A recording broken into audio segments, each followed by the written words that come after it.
Magandang araw mga bata!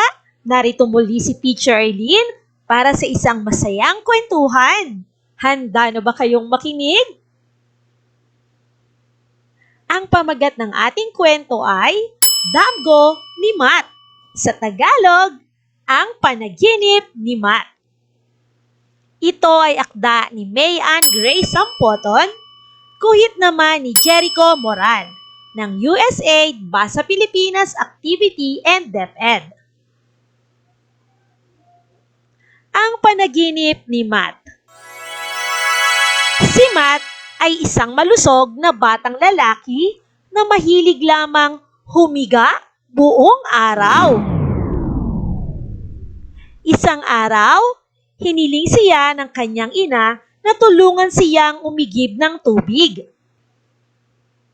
Nagkunwari si Matt na masakit ang mga kamay at paa, kaya hindi niya kayang gawin ang hinihiling ng kanyang ina.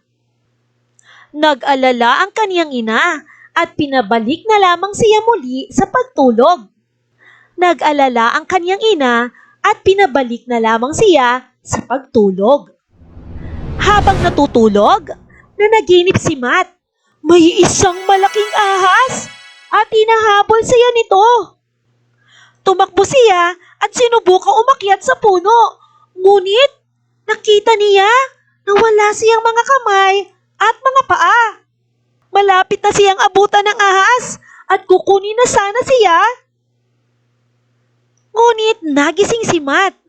Nagising siya na natatakot at umiiyak at humingi ng tawad sa kanyang ina sa pagsisinungaling.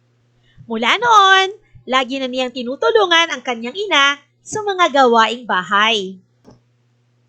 At diyan nagtatapos ang ating kwentong Ang Panaginip ni Matt. Nawain nagustuhan niyo ang ating kwento. Ano ang iyong natutuhan? Tandaan, ang batang sinungaling ay di pinagkakatiwalaan. Kaya iwasang magsinungaling upang ang mga taong nakapaligid sa iyo ay pagkatiwalaan ka. Maraming salamat sa panonood at pakikinig. Hanggang sa muli, paalam!